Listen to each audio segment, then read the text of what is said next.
Japan and Pakistan share a relationship that is both historic and multifaceted. Pakistan advocated for a peace premised on justice and reconciliation at the San Francisco Peace Conference in 1951, and ever since establishing diplomatic ties with Japan in April 1952, the two countries have nurtured a very positive partnership grounded in mutual respect, shared interests, and commitment to peace and development. Japan has been a steadfast partner in Pakistan's development journey, and for a long time, JICA has been a household name for Pakistan. Japan has also been among the top 10 trading partners of Pakistan for a very long time. And because of these factors, both countries enjoy a very cordial relationship.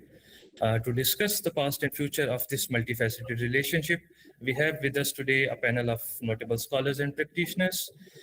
We will start with appraisal of the historical relationship between Pakistan and Japan by Professor Dr. Moonis Ahmer, former Dean of Social Sciences at Karachi University.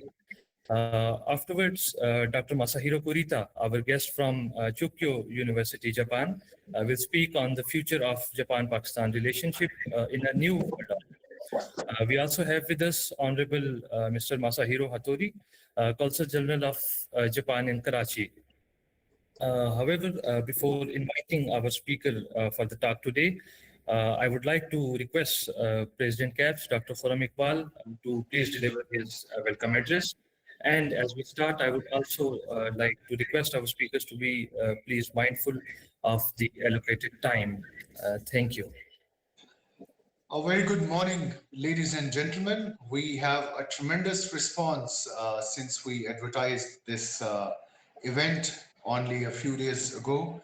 That speaks volumes about not only the topic that we are going to cover, but also the luminaries who are going to discuss and share their thoughts on this important topic. It gives me immense pleasure to welcome you all to this international webinar on rethinking Pakistan-Japan relations.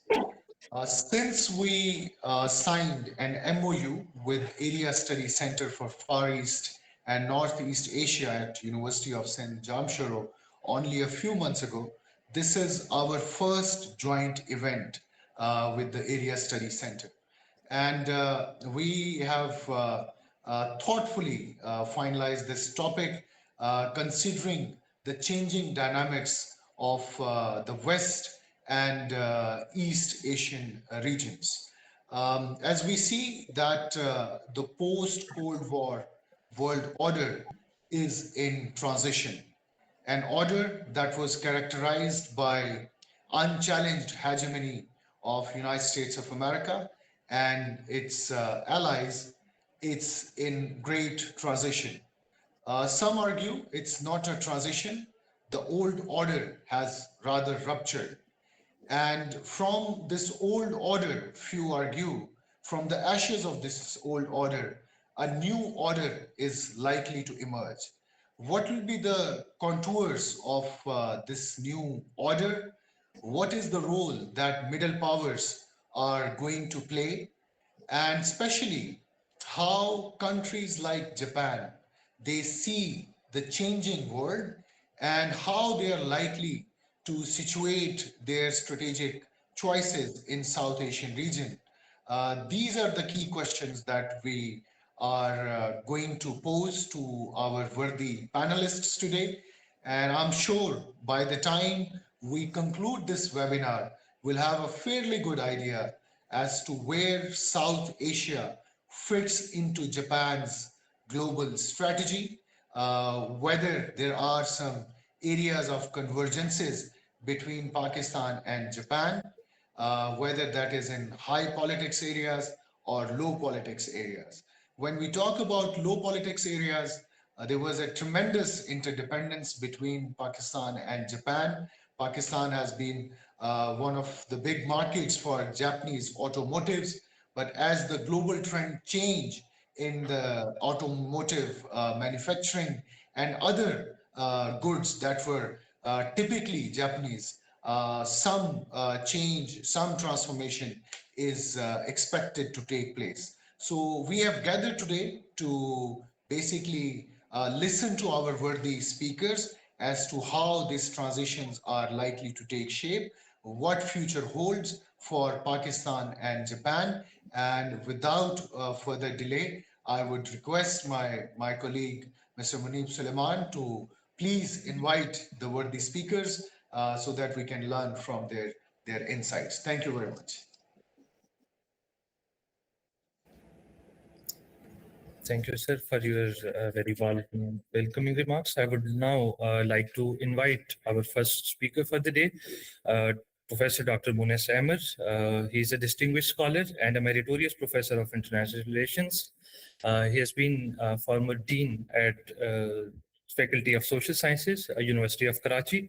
With over 3 decades of academic experience, he is widely recognized for his work on conflict resolution and regional security. His research spans South Asia, Middle East, Far East, and comparative peace processes with a strong policy orientation. Professor Ahmed will focus his talk on the historical overview of relations between Pakistan and Japan. Sir, I invite you to please deliver your address. Thank you very much. Are you able to hear me? Yeah. Are you able to hear me? Yes, sir, we can hear you. Okay, good. At last. Well, let me first thank ARCD Center for Far East, Southeast Asia, Northeast Asia, encompassing a huge landmass. I'm also thankful to the director of the center, and it's a pleasure to meet, of course, online Dr. Khurram Iqbal and other participants. I have around 20 minutes, and in 20 minutes, I'll try to cover the historical overview of Pakistan-Japan relations. The topic which I was given earlier was Pak-Japan relations beyond automotive, meaning the automobiles and industry and things like that. But then I'm glad that they changed it to the historical overview of Pakistan-Japan relations. Well, I think we have to understand that Japan has deep-rooted historical comprehensive relations with Pakistan all the way since 1948. I mean, the first trade interaction between Pakistan and Japan took place in 1948, and then the diplomatic relations were established in April 1952. Japan 20 years ago, 15 years ago, used to be the world's second largest economy after the United States. But then now you have United States, China, and then Germany and Japan, and then India. So Japan, when we try to discuss or examine or analyze Pakistan-Japan relations, there are four things which we have to take into account. The first is that how Japan and Pakistan were able to establish their trade and economic, commercial, and cultural relations all the way since 1948 in the decade of 50s and 60s. The then Prime Minister of Pakistan, Hussein Shahid Sohrawardi, was the first Prime Minister to visit Japan in 1957, as early as 1957. And then, of course, relations between Pakistan and Japan deepened with the passage of time. The second thing is about the economic relations and trade relations between these two countries. Pak-Japan trade relations are around $1.9 billion. And of course, in the favor of Japan, the trade balance is in the favor of Japan. The Japanese investment in Pakistan as of December 2025, $1.3 billion. JICA, which is Japan International Cooperation Agency, has been involved in a big way in Pakistan. Investments and training and infrastructure development and things like that.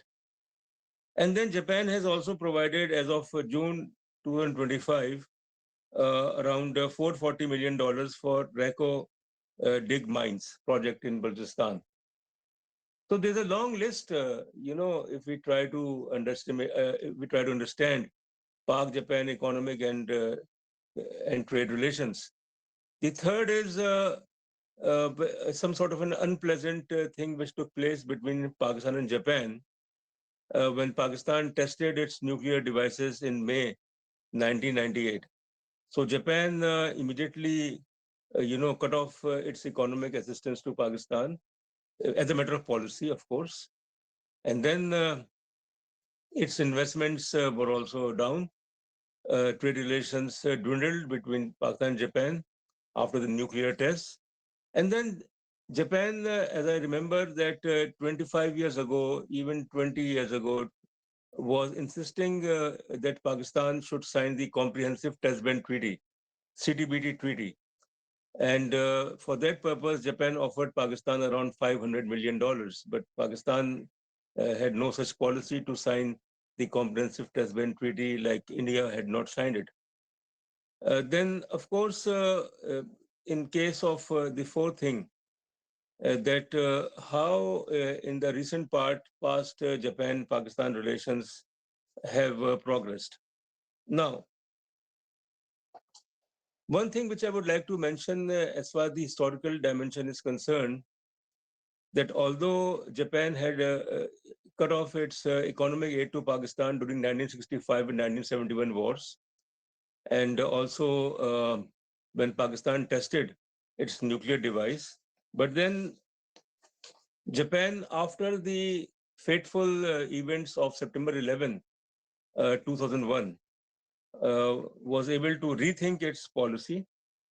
And then 9/11 was something which changed the Japanese policy towards Pakistan. And how it changed, Japan immediately provided $300 million to Pakistan after this 9/11 thing to combat terrorism. And then Japan lifted its economic sanctions on Pakistan. Debt reduction took place, and $4.5 billion of Japanese debt, these were rescheduled, $4.5 billion by Japan. Resumption of Japanese budgetary support to Pakistan, which took place, and market access to Pakistani goods. Now, of course, in 2002, when President Musharraf visited Japan, and then in 2005, when the Prime Minister of Pakistan, Shaukat Aziz, visited Japan, and 2011, when President of Pakistan, Asif Zardari, visited Japan, and there have been visits from Japan also, the high-ups. So as a result of these visits, bilateral relations, and this is point 2 of my talk, bilateral relations between Pakistan and Japan deepened. And 6 areas were covered in the deepening of Pak-Japan institutional mechanism. As we know very well that after 9/11, Japan had resumed its economic assistance to Pakistan, but institutional mechanism first was annual bilateral political consultation, which took place at the foreign secretary level talks between Pakistan and Japan. That Pakistan and Japan agreed to hold regular foreign secretaries talk on political consultation. Second, security dialogue, including defense and foreign ministries of the two countries, took place. Third, expert level working group on development and non-proliferation that was established. Official level discussions on export controls. Now, basically, Japan has been very sensitive to nuclear non-proliferation and was very upset in 2003, 2 and 3, and 2004, when there were reports about how Pakistan's, allegedly was involved in the nuclear, this illegal type of activities. Dr. Abdul Qadir Khan and his alleged role. But then Pakistan was able to convince Japan that it was basically the role of an individual and not the policy of a state. So export controls, and then of course, on disarmament and nuclear non-proliferation, expert level working group on counter-terrorism cooperation, and high-level economic policy dialogue. So it means that Pakistan-Japan relations have been structured despite the phase in 1998 and 1999 and 2000 till 2001, when Japan had suspended its economic assistance to Pakistan.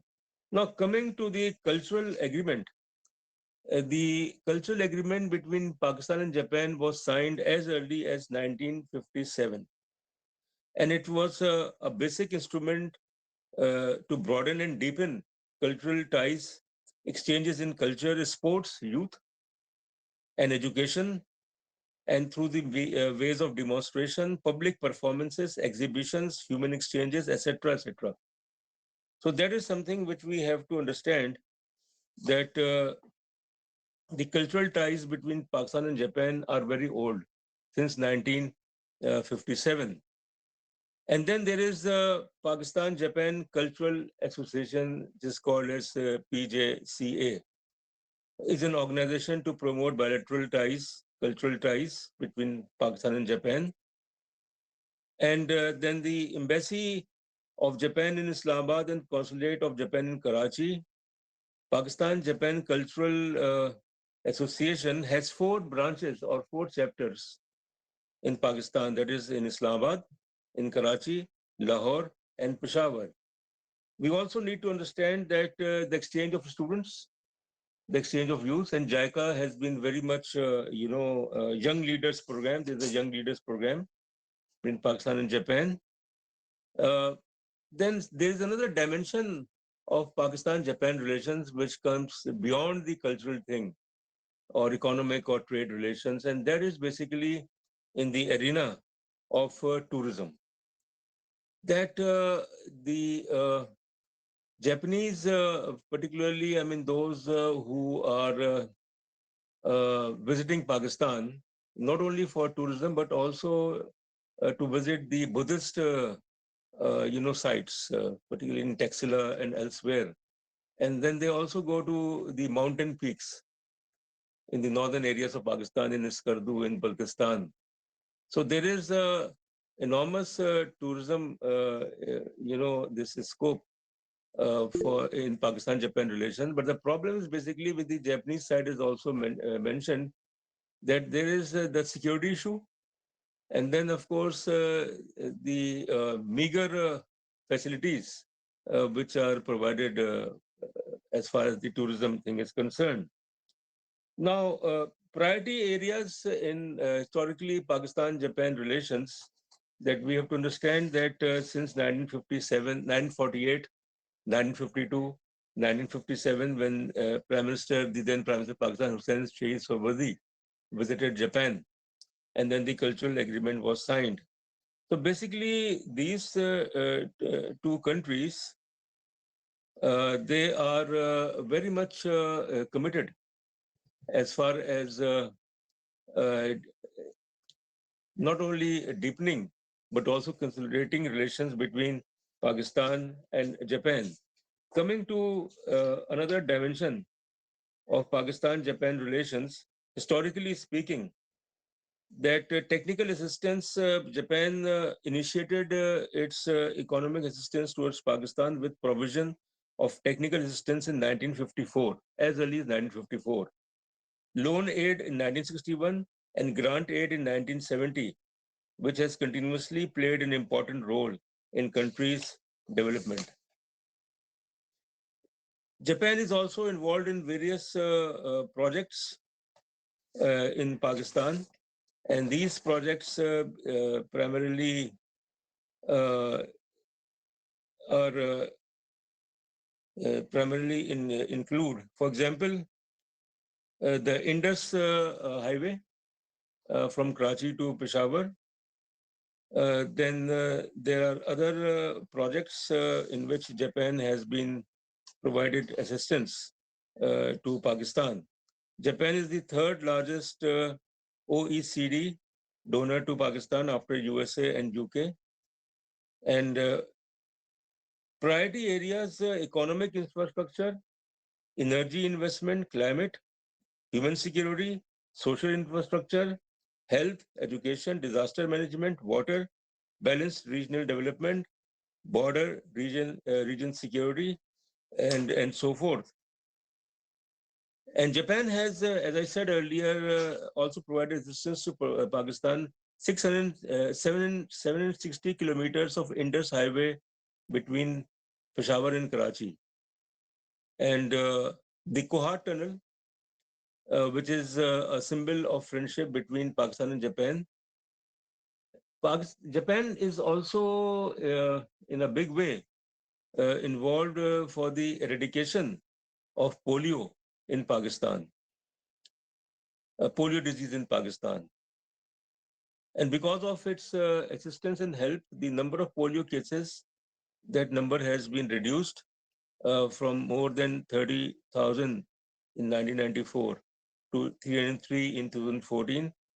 Japan has been supporting Pakistan in the area of medical science, that is Pakistan Institute of Medical Services since 1982, Children's Hospital, Mother and Child Health Center, and College of Nursing and Paramedical Institute.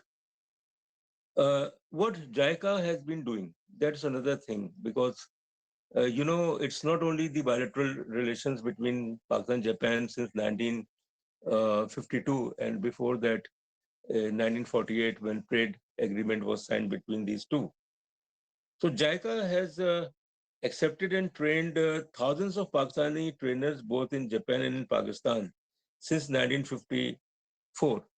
So that is something which we have to understand. 175 trainees were accepted in 2011, 161 trainees in 2012, and so forth. So the total number of trainees, Pakistanis who were trained in Japan is 982. And it is further divided into the province, the Punjab, Sindh, and the Balochistan, Islamabad. And there are around, when we talk about the cultural cooperation, Urdu language, the first Urdu chair in Japan, as far as what I have gathered was established way back in 1930 in Tokyo University, 1930, Urdu chair. And then the Urdu department of the University of Karachi and the Urdu, in the department in Tokyo University. So there have been profound interest in Japan to learn Urdu language. And there are around 30,000 Pakistanis who are living in Japan. And that is something which we have to understand, that beyond development assistance, beyond economic relations, and that how JICA has been trying to help Pakistan. The thing is basically that Japan, in the last, what I have gathered is that in the last around 15 years or so, Japan's role in world order, in global affairs, that has to some extent been marginalized. There are reasons which I don't want to discuss because it's not my topic here. But Japan's role, which I basically was very much impressed, that how Japan helped the Afghan refugees, and I mean in two phases. First phase, when the Soviet forces intervened in Afghanistan in 1979, December 1979. So a lot of Japanese aid assistance was provided to the Afghan refugees. And second, after 9/11, that for the rebuilding and reconstruction of Afghanistan, Japan has been very much involved. So to sum up the Pakistan-Japan relations, there is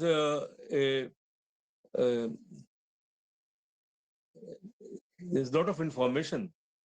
But then the thing which we have to understand is that Japan, in the last, as I said, in the last 15, 20 years, its role in global affairs that has dwindled to some extent because it has other priority areas in the Northeast Asia with the North Korea and China and and the militarization, and Japan is also has also increased, augmented its defense expenditures. But then it doesn't mean that Japan has changed its policy towards Pakistan. Pakistan is a developing country, and then Japan has also helped Pakistan in case of infrastructure development. As far as I know, there were many delegations from Pakistan who visited Japan to study their transport system, the metro train, the underground train, things like that, to study that how Japan has modernized its communication system.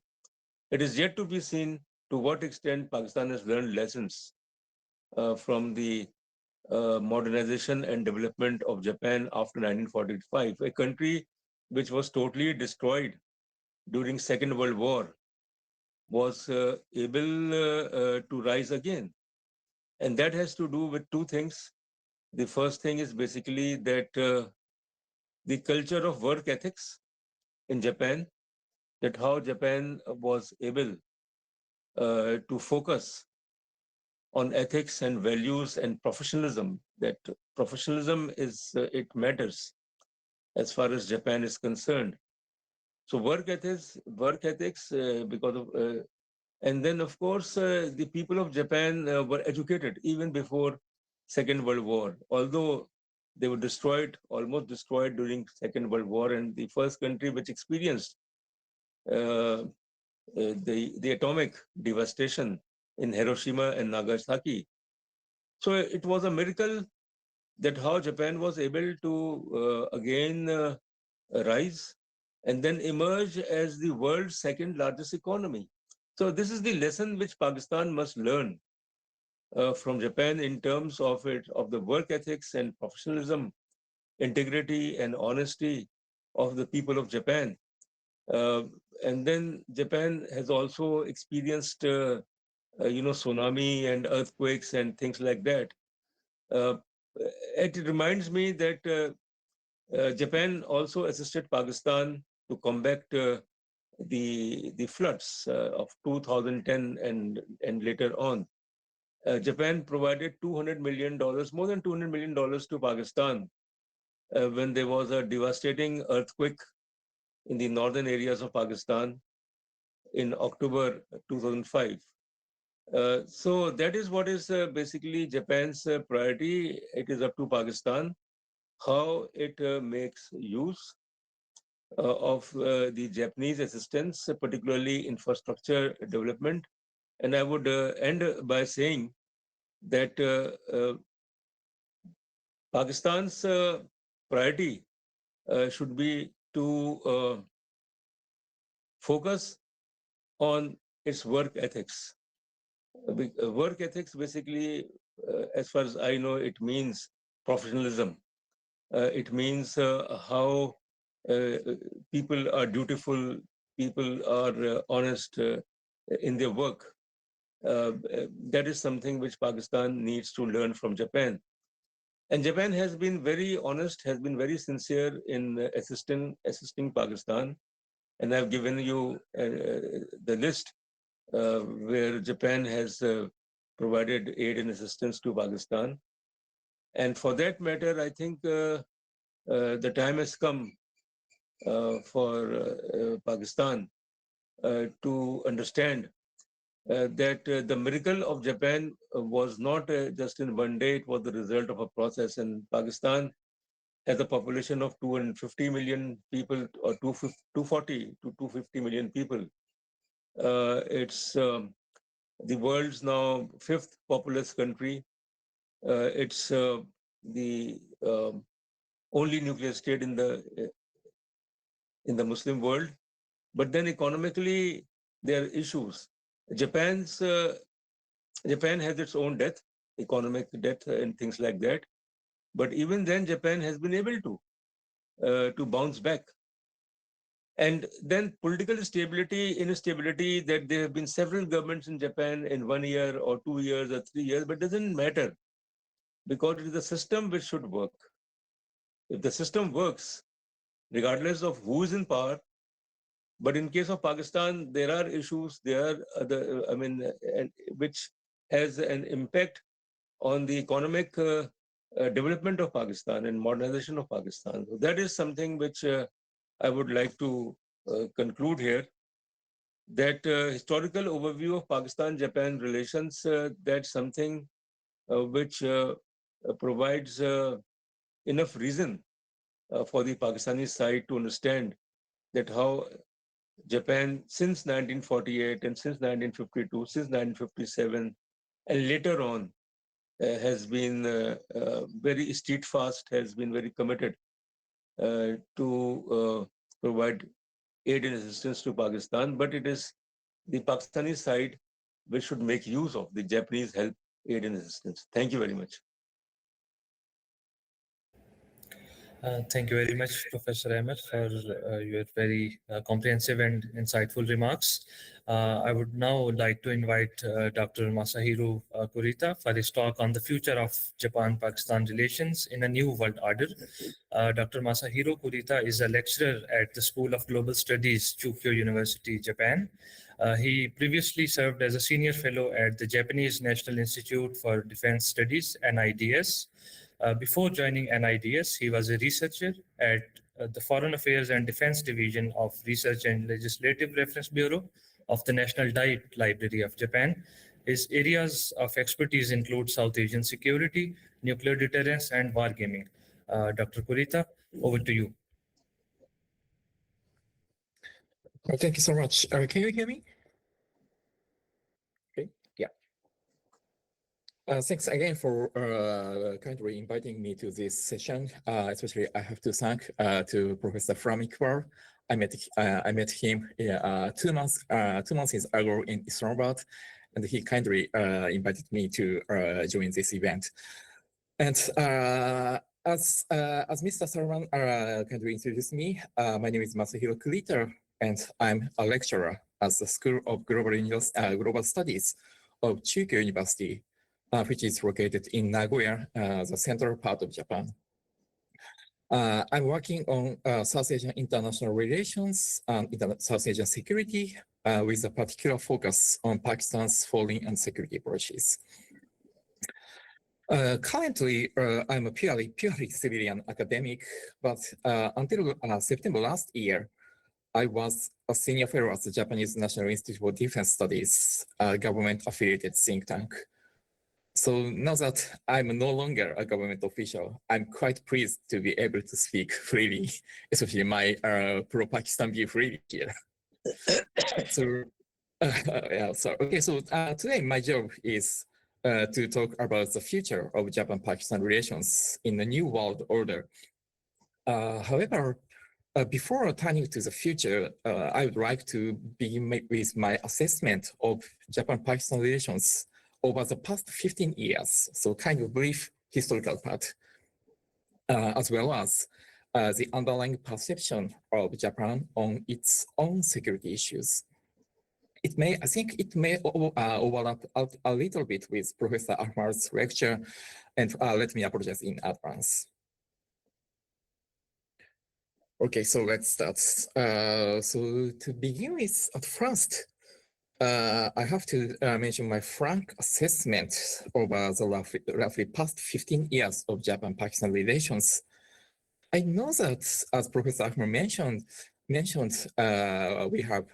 Japan and Pakistan still have very kind of, diverse, wide-ranging relationship. For example, development assistance is continuing, and people-to-people contact is also continuing, and there are so many kinds of working level contact. However, in my view, in geostrategic or geopolitical terms, unfortunately, over the past 15 years, Japan-Pakistan relations have been in a state of irrelevance, I think, in geopolitical or geostrategic terms. notwithstanding the amicable nature of our relationship based on the absence of any direct kind of bilateral source of conflict. Let me add, I'm probably one of the most pro-Pakistan scholars among the Japanese strategic community, but even from my standpoint, this kind of impression is difficult to deny. Let me cite a few clues. For example, unfortunately, high-level visits by the prime minister of both countries have long been absent. As far as I know, the last visit of Japanese prime minister to Pakistan was the one in 2005, when Prime Minister Koizumi met Pakistani President Musharraf. Probably it was the last time. Also, in the security policy domain, the Japanese Maritime Self-Defense Force and the Pakistani Navy have been cooperating in counter-piracy operations in the Indian Ocean, and it is very, very important and valuable.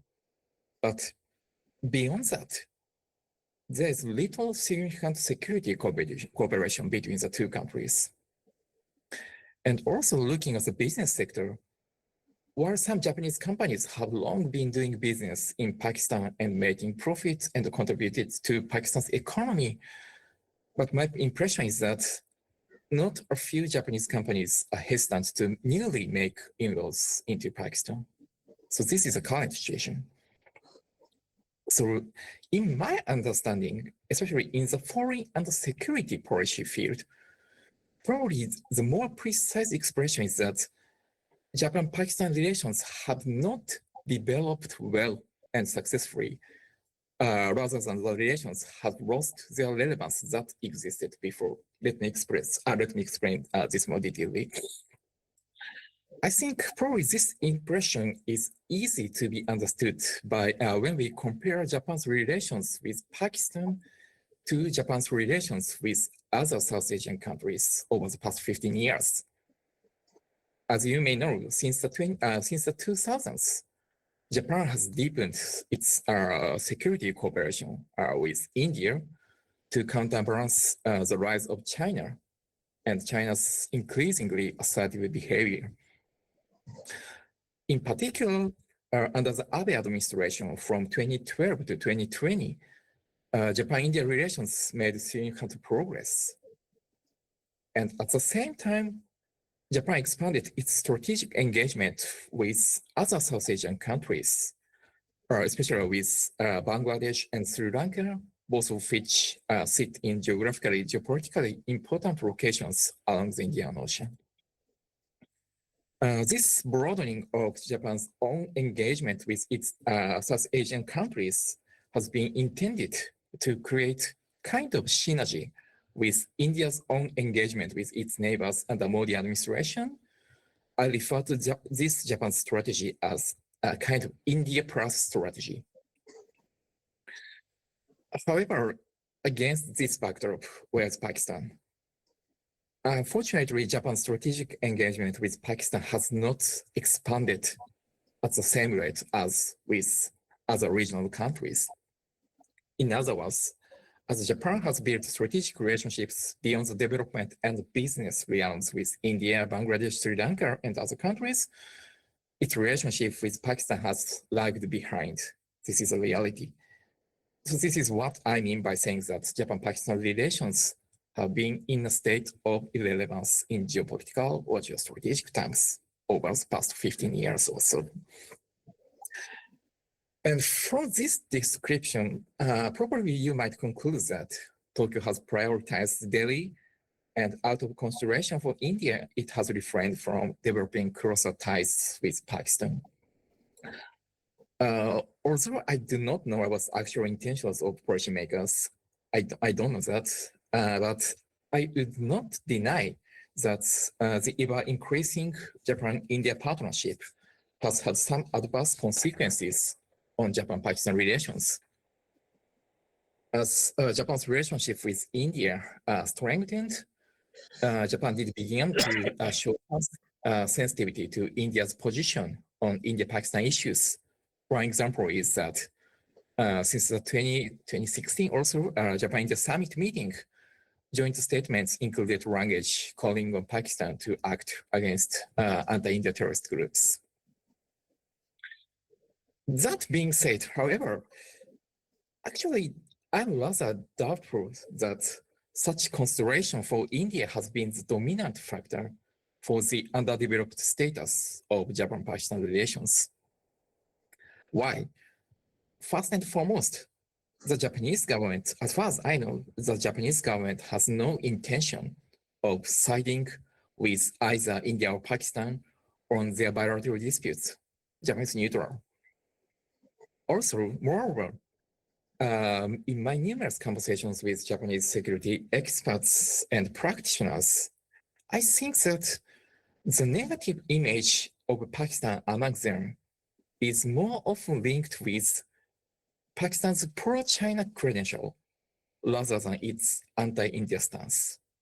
This is, I think, very important point.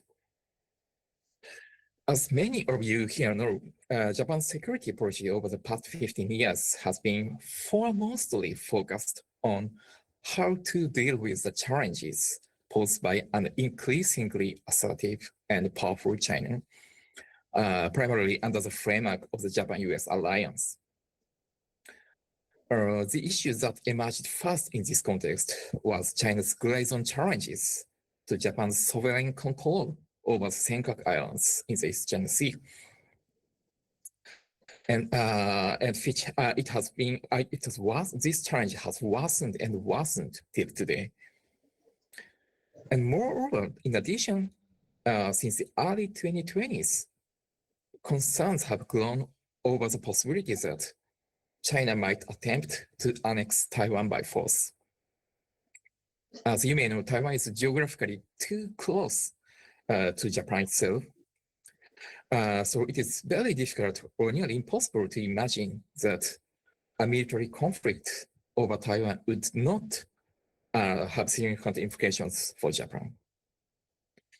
So the seriousness of this concern in Tokyo is reflected in Japan's latest national security strategy, which was launched in 2022. It describes the current security environment surrounding Japan as the most severe since the end of World War II, citing the serious risk of unilateral attempt to change the status quo, geopolitical status quo, by force in the Pacific region, especially in East Asian region. So against this backdrop, as I mentioned, Tokyo has pursued a kind of dual track approach over the past 15 years. So I mean, on the one hand, strengthening our own deterrence and defense capability, primarily in cooperation with the United States under the US-Japan alliance. And on the other hand, engaging in a wide range of efforts to uphold a rule-based international order in the Indo-Pacific region in the face of China's assertive behavior. And actually, Japan's increased strategic engagement with South Asian countries, including India, Bangladesh, Sri Lanka, and others, can be broadly positioned in the latter context. I mean, engagement to uphold the current international order. The problem here is that within this context, Pakistan, which is perceived as close to China in Tokyo, could not be a priority for Japan's strategic engagement. It was unfortunate. I think it is very unfortunate, but this is natural and this is a reality. I should also note that such a Japanese perception of Pakistan as a pro-China country was consolidated in the 2020s because of the China-Pakistan Economic Corridor (CPEC) from 2015. Of course, I know that, I fully understand that Pakistan has, your country has your own rationale to pursue the China-Pakistan Economic Corridor. I know that. But on the other hand, it undeniably contributed in Japan to the consolidation of Pakistan's pro-China image among Japanese strategic community. Also, China's massive investment under CPEC discouraged Japan from more actively engaging Pakistan under the framework of FOIP, Japan's free and open Indo-Pacific vision, which focuses on the promotion of high-quality infrastructure. So these are the background of the current state of Japan-Pakistan relations, I think. So the question here is, given this background, so should we see the future of Japan-Pakistan relations, Japan's relations with Pakistan? As a starting point, Japan is not expecting, much less asking, Pakistan to modify or lessen its partnership with China. We do not expect that. We fully recognize the rationality behind Pakistan's close, long-standing relationship with China, concerning Pakistan's own security calculus. We know that. And at the same time, while Tokyo has serious concerns about China's behavior, we do not seek a complete confrontation or complete breakdown of the relationship with Beijing.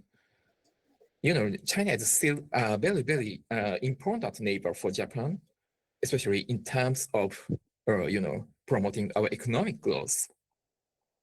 Also, as the United States under the current Trump administration is becoming a factor of uncertainty in this current international order, probably we have to somehow cooperate with Beijing to sustain the existing international order where our interests overlap with China's. So in this light, I think probably an amicable relationship with Pakistan can be a diplomatic asset for Japan. It is not likely at this moment, but at some point of the future, Japan may possibly necessitate Pakistan's role as a potential intermediary between Japan and China, or the United States and China in the future. In addition, another important point is, regardless of how the current war between US-Israel and Iran ultimately concludes, I think that this conflict will surely lead to enhance Pakistan's role and weight in the greater Middle East region as a diplomatic mediator and as a potential security guarantor for Gulf countries such as Saudi Arabia. So, as you know, Japan is still heavily dependent on the Gulf region for its energy supplies.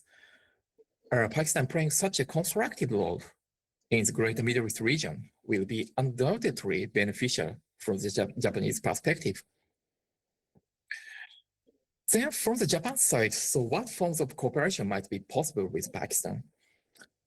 I think if the importance of partnership with Pakistan is properly recognized in Japan, there should be room to explore some forms of engagement similar to those Japan has pursued with other South Asian nations under the framework of free and open Indo-Pacific. Actually, since FOIP was originally launched in 2016, Japan's FOIP has focused on areas that could be beneficial for Pakistan. One of its pillars is the promotion of quality infrastructure. And also, in the new plan for the FOIP launched under the Kishida administration in 2023, Tokyo says it would support regional countries, in the Pacific region countries, developing their capabilities in the field of climate action, disaster prevention, and disaster response. This can be possible area for cooperation between Japan and Pakistan. And actually, the current Japanese Prime Minister Takaichi released an updated FOIP vision. It was very new, it was probably last week launched. And this vision says that Tokyo will pursue the diversification of supply sources for critical minerals under the FOIP framework. So although this is still merely an idea, I think that if last year's critical mineral deal between the United States and Pakistan will lead to some kind of tangible projects, there may possibly be a potential for Japan to cooperate in this field with the two countries. Of course, this is still a possibility, but this is just my thought. So before concluding, let me briefly mention the prerequisites for opening the path for such cooperation. Probably we have to address first misgivings that exist on both sides, I think. within policy and scholarly communities, as well as among the broader public in Japan and in, as I already mentioned, Japan's security policy community needs to move beyond viewing Pakistan solely through its lens of partnership with China, and it should recognize that Pakistan can be an important and valuable partner. And on the other hand, I hope that Pakistan will also come to understand that Japan's deepening of its relations with India does not involve any malicious intention on Pakistan. Actually, whenever I go to Islamabad, I hear the story that Japan is harming Pakistan's interest by partnering with India, or that the Quad is a military alliance against China and Pakistan. No, both are totally untrue. So I hope that an appropriate understanding on each other's intention will lead to rectify the underdeveloped status of Japan-Pakistan relations over the past 15 years, and it will lead to a kind of a brighter future for this relationship, this valuable and important relationship. So these are my thoughts. Thank you very much for your kind attention. I'm very looking forward to having a discussion with you all. I stop here. Thank you very much, Dr. Kurita, for your very informative talk. And now we will proceed to the Q&A session. And for the Q&A, I would like the participants to either leave the questions in a message or raise their hand so we can unmute them and allow them to ask their questions. But Dr. Kurita, I would like to start with a question from our side. And the question is from myself. Japan has recently eased export restrictions for military equipment, and it has opened a window for defense cooperation with a number of countries in the region, like Indonesia, Philippines. And you have already spoken about how Pakistan and Japan can cooperate on multiple avenues. But do you think this easing of export restrictions by Japan could lead to closer Pakistan-Japan relation in matters of defense, maybe arms manufacturing or joint production of arms? Do you think there is a possibility to work more closely on matters of defense?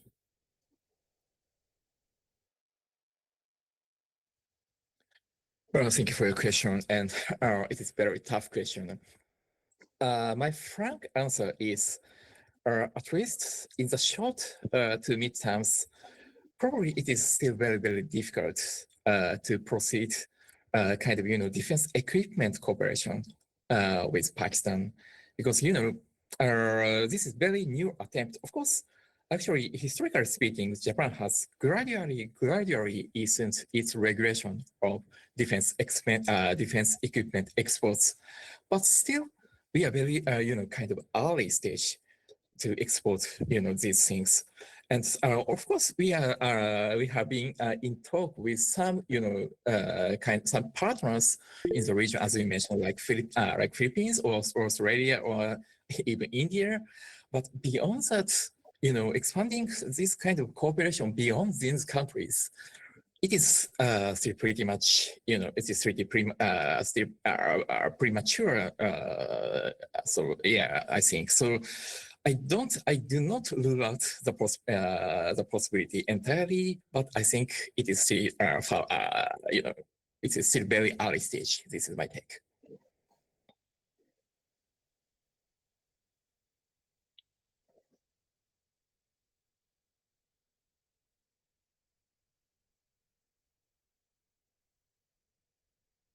We have a question from the audience, from, in fact, our researcher, Ms. Yusra. Yusra, can you unmute yourself? Yes, sir. Can you hear me? Okay. I have a question from Dr. Moonis Ahmer, that we talked about the diplomatic ties between Japan and Pakistan. Despite being having a strong diplomatic ties, still the people-to-people exchange is limited. So how can we tap the cultural and religious engagement between the two countries and increase the people-to-people exchange? Thank you very much. Since 1948 and 1952 onwards, Pakistan and Japan, they have cordial relations. People-to-people interaction is very important, but as I mentioned that cultural ties between Japan and Pakistan, there is Pakistan-Japan Cultural Association. And that association is responsible for augmenting or promoting people-to-people interaction. There is also a need in Pakistan, since there is a great interest in Japan to learn Urdu language. So I remember that when I was in Dhaka University way back in 2002, so they established the Japan Study Center in Dhaka University, and that Japan Study Center in 2006 had organized a two-day international conference on Japan and South Asia. We don't have such type of an initiative in Pakistan, although Japanese language is taught like in Namal, National Institute of Modern Languages and other places. And in my own University of Karachi, in my own department, 15, 20 years ago, there was an initiative to introduce Japanese language course. So people-to-people interaction basically can get an impetus when there is some sort of an interest among the people of Japan and Pakistan. From the Japanese side, and I will just end here, Japanese side, there is a great deal of interest in tourism, Buddhist archaeological sites, to visit the peaks, the northern peaks of Pakistan.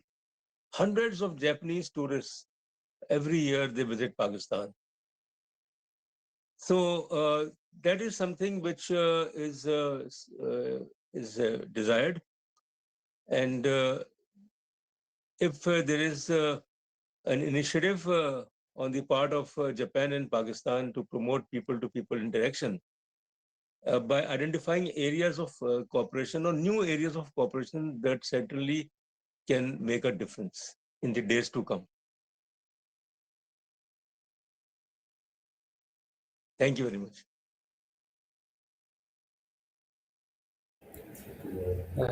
We also have a question from Mr. Waleed Khan. Mr. Waleed, can you please unmute yourself? Thank you, sir. So I'm Walid Tarake.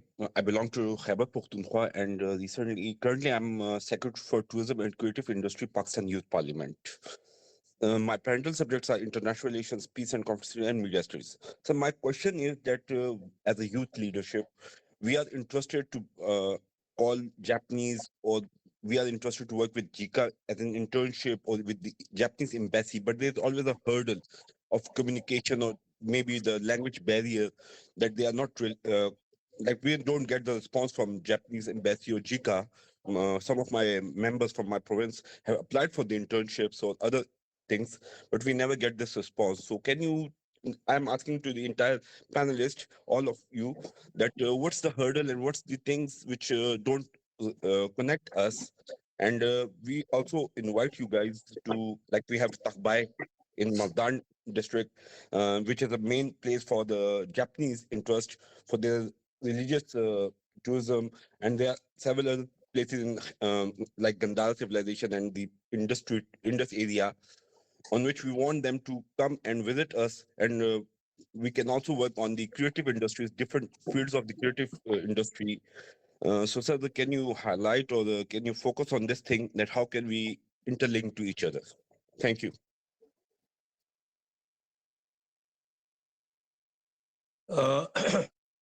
Can I respond to this?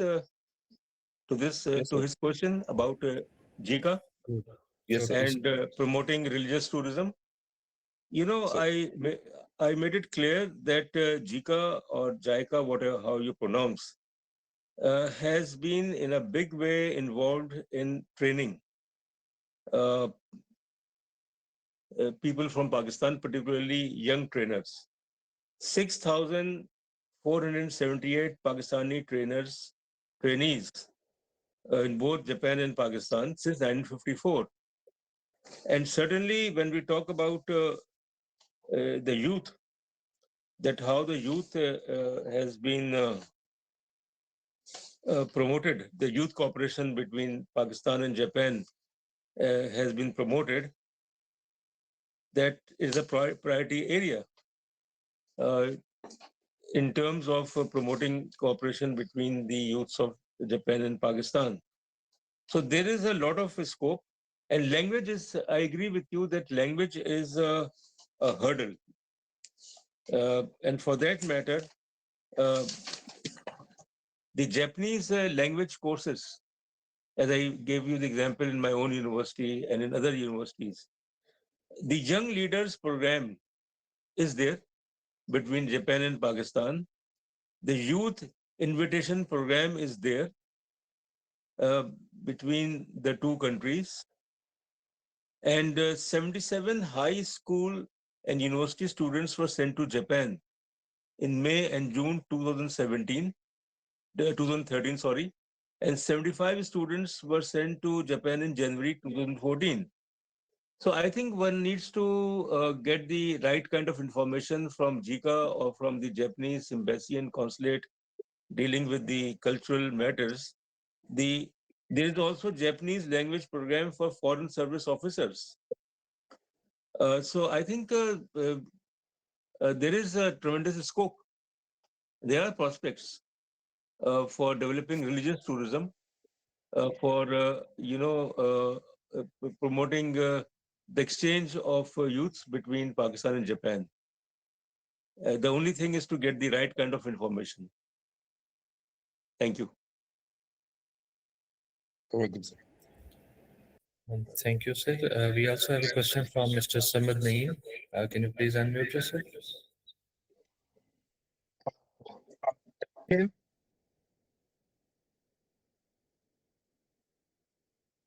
Question is for Dr. Kurita. Samad, can you please speak louder? Okay.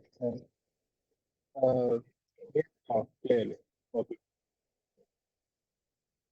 So my question is for Dr. Kurita. Recognizing the importance of, synergy in security matters, or at least some sort of understanding that our security what we call interests do not conflict with one another. Is the Japanese security circles or security communication on Pakistan changed since the conflict between Pakistan and India last May? And has it, moved the needle in any direction closer to cooperation with Pakistan or further with cooperation with Pakistan? And also maybe change Pakistan's perception in Japan with regards to China and India. Thank you.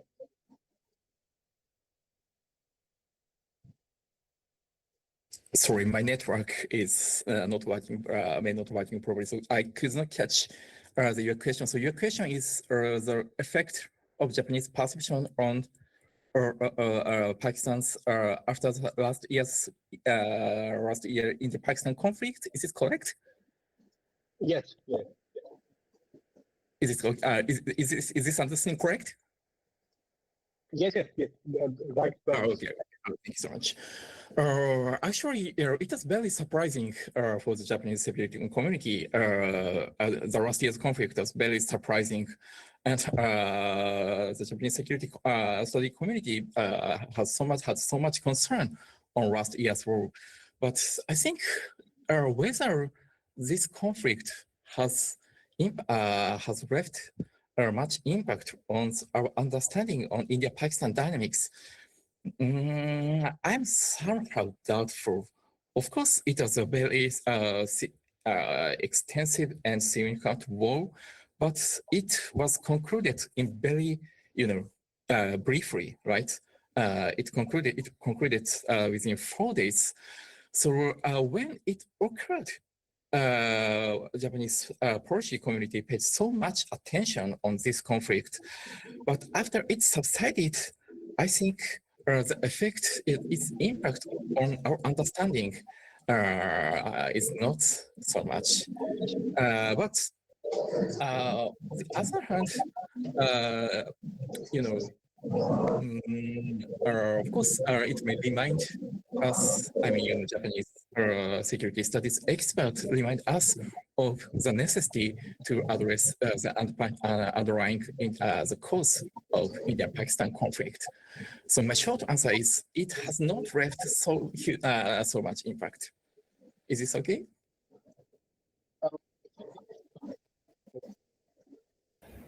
Thank you. We also have another question from Ms. Hadia Alauddin.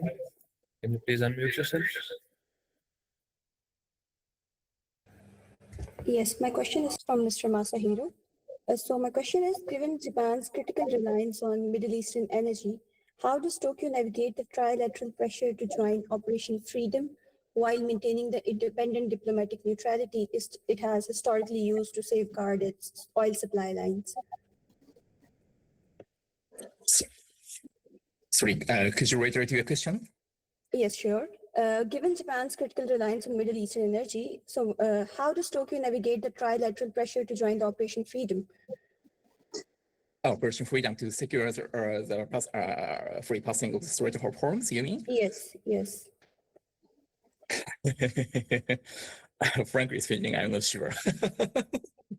But actually, it is very tough question for Japan, because we have a very strict restriction on the operation of the Japanese SDF under the constraint of the Japanese peace constitution.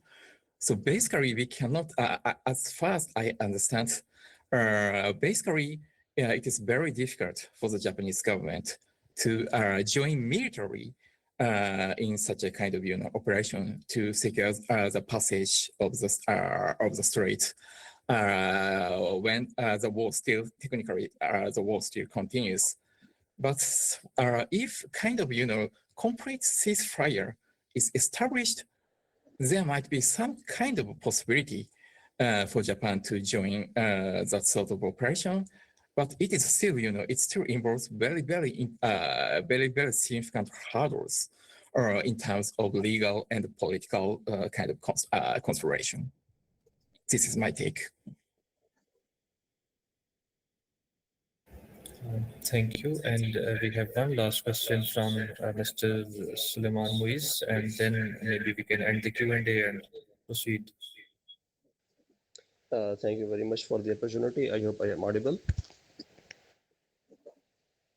I have just a general question. I want to know how can Pakistan act as an intermediary in Japan-China relations, given that the country has recently contributed to the peace process in the Middle East? Do the Japanese gentlemen envisage a broader role for Pakistan in mediating Japan-China relations? As some may have even suggested Pakistan as the next Doha in terms of mediation. Thank you. Can I take this? Thank you for your question. Actually, although I raised this possibility, I still don't have any kind of, concrete idea on how can Pakistan contribute as an intermediary to Japan-China relations. So my frank answer is, I'm sorry, I still don't have any concrete idea, but I think that the point here is that, probably, of course, as I mentioned, that Japan has very, very difficult relationship with China. And, actually, in fact, China is posing a very, very serious challenge to our own security. But my understanding is that, in some point of future, probably we have to talk with China about how to sustain current existing international order. So in this sense, this is although this is very kind of a general broad idea, somehow Pakistan, which maintains cordial relationship with both countries, can play some diplomatic role as a kind of bridge or intermediary. So I'm sorry, I don't have any concrete idea, but this is my understanding. Can I add something, Mr. Munib? Can I Yes, add something? please go ahead. Yeah, it's a very, strange question about mediation, Pakistan's mediation between China and Japan. The thing is basically, and my friend from Japan may agree, it's not like Iran and Israel or Iran and USA having armed conflict. Japan and China, they have issues, and I've read about, but it doesn't mean that these two countries, they are on the verge of the outbreak of hostilities. That's not the case. It is true that Pakistan has good relations with China, excellent relations with China, good relations with Japan. Doesn't mean that in the absence of armed conflict and hostilities, Pakistan can offer. When there will be, God forbid, when there will be some sort of an armed conflict or outbreak of hostilities between China and Japan, then one can think about, and there are other countries also capable of mediating between the two. Thank you. Thank you very much, sir. And now, as we move towards the end of our webinar today, I would like to invite Honorable Mr. Hattori Masaru, Consul General of Japan in Karachi, to present the concluding remarks. Mr. Hattori Masaru came to Pakistan for his second assignment in December 2023. Prior to this, he also worked in the Embassy of Japan in Islamabad between 2001 and 2004. So he's acquainted with Pakistan for a long time now, and he has an enduring interest in strengthening Pakistan-Japan ties. Sir, the floor is yours. Thank you very much, Mr. Chairman. I'd like to thank you. I'd like to say thank you very much for inviting me to this very, the profound dialogue regarding the relationship between Pakistan and Japan, ranging from the politics and the economy and economic assistance. And actually, as I've been here for 2 years as a second, tenure here in Karachi, and I would like to just touch on an event from 2 years ago. In May 2024, we hold the book donation ceremony for the Lead Japan project at the Area Study Center, where I had the honor of delivering the presentation. This project, collaboration between Japan Foundation and our Consul General in Karachi, remain, I think it's a shining testament to our enduring academic and corporate cultural cooperation. I'm very much happy with be able to join the event which has been organized there, this organization, and have a relationship with you.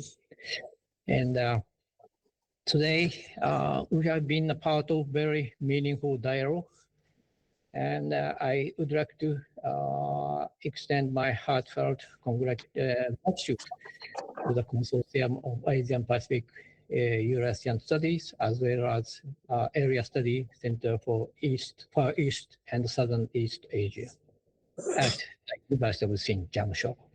It was a very excellent organization of this webinar. And as the Dr. Ahmer mentioned, we are the conference, the webinar is indeed a very timely. As we are looking forward the year of 2027, we are approaching the historic milestone, the 75th anniversary of diplomatic relations between Japan and Pakistan. As we be emerging our partnership for a new era, I think it is illuminating to reflect on how our ties have flourished over the decade. And our shared history predated even Pakistan's independence. As early as 1918, Nippon Cotton, the predecessor of today's Sojitz Corporation, established its branch office in Karachi to procure cotton from Pakistan. Following the regaining of Japan's independence and the Treaty of San Francisco in 1952, we formally inaugurated our diplomatic bond with Pakistan. Since then, many iconic Japanese makers' names like Bank of Tokyo, Mitsubishi, Jetro, and other opened their office right here in Karachi. And our industrial synergy, particularly in automobile sector, has been equally very strong.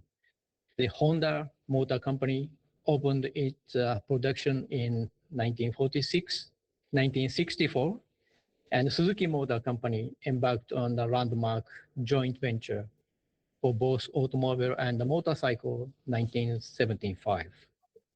And looking at the economic cooperation, Japan technical assistance began as early as 1954. And this year, 2026, marks another significant milestone as we move forward with the restart of large-scale yen loans. It's a very significant milestone between the relationship between Pakistan and Japan.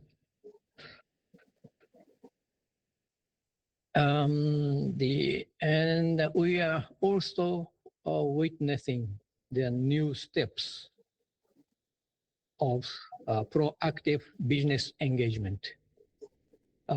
This past January, last January, a high-level delegation from Pakistan-Japan Business Forum, led by Chairman Murtaza Mandivara, visited Japan to elevate our bilateral economic ties to new heights. This mission, composing 51 delegates from 20 industrial sectors, represented a significant point in our relations. And during this visit in Tokyo, the meeting was held in Tokyo, the 10th Joint Private Business Dialogue and 8th Joint Government Dialogue took place in Tokyo, Japan. This discussion moved beyond the simple trade, not only simple trade, but focusing on the investment-led partnership and integrated value chain in sectors such as automotive, mining, finance, and information culture technology. Notably, the delegation highlighted Pakistan's 3.8 billion export potential in the IT sectors and invited Japanese participation in transformative mining projects such as Ecodec, copper and gold project. We also witnessed the renewed commitment to expand technical cooperation and vocational training through high-level meeting with the leadership of Japan's largest private sector technical cooperation organization. We have been enriched today by valuable insight of Professor Dr. Moonis Ahmer and Dr. Kurita. Their brilliant presentation provided a roadmap for how we may deepen our friendship across our even broader horizon of cooperation. Our partnership will continue to strive through our steadfast and shared effort. We journey toward the future. And as I said, the new initiatives has been continuing between Japan and Pakistan, especially in terms of the economic relation. And I wish to commend once again the organizers, to speakers, and all of you for your participation in this illuminating event. I'm confident that this wisdom shared today will only not only advance academic scholarship, but also enrich our collective understanding and globalization and cultural diversities. I'm truly delighted by the success of this webinar. I sincerely hope that the connection forged here will foster lasting bond and lead us into a new era of even more profound cooperation. Thank you very much for all of you, and I'm so pleased to be able to renew the relation with the Consortium for Asian Pacific Eurasian Studies and the Area Study Center for Far East and Southern East Asia. Thank you very much, Honorable Consul General. We will certainly devise a report of today's proceeding and share it with the participants. Now, to conclude today's webinar, I would like to invite Dr. Noreen Nazar Sumro, Director, Area Studies Center for Far East and Southeast Asia, University of Sindh, Jamshoro, to deliver a vote of thanks. Thank you very much, Munib. Assalamu alaikum and a very good morning to everyone. Your Excellency, distinguished speakers and esteemed participants, on behalf of CAPES, Consortium for Asia Pacific and Eurasian Studies, Islamabad, and Area Studies Center, Far East and Southeast Asia, University of Sindh, Jamshoro. It is a great honor for us to propose vote of thanks for today's insightful session. We extend special thanks to our distinguished speakers, Professor Dr. Moonis Ahmer from Faculty of Social Sciences, University of Karachi, and Dr. Masahiro Kurita from School of International Studies, Chukyo University, for accepting our invitation and for sharing their invaluable insights on rethinking Japan-Pakistan relations. I would like to extend our deepest gratitude to His Excellency, Mr. Masahiro Kurita, Consul General of Japan in Karachi, for accepting our invitation and honoring us with his presence and remarks. We are very much thankful to the Consulate General of Japan in Karachi. We have several collaborations in future, and we hope for more. We had so much in past, and then we hope for more in future too, sir. We have had Japanese language course held in Area Study Center. We are thankful to the Japanese teacher. And I can see he's present today in the audience. His name is Mr. Matsuza Kazunori. Thank you very much, sir, and thanks to the Consulate of Japan in Karachi in general. Then I highly appreciate the audience for their presence and engaging questions. And last but not the least, I'm highly indebted to CAPES and the president of CAPES, Dr. Khurram Iqbal, and his team for organizing the event and providing us the opportunity for collaboration. We look forward for more such productive engagements in future. Thank you all once again. Thank you very much. Thank you very much. To conclude, on behalf of President CAPES, Dr. Khurram Iqbal, I extend my warmest thanks to Professor Dr. Moonis Ahmer, Dr. Masahiro Kurita, Honorable Consul General Hattori Masaru, and Dr. Noreen Nazar Sumro, and to the audience. Thank you for joining us today, and we hope to continue to engage with you in future. Thank you. Thank you so much. Thank you.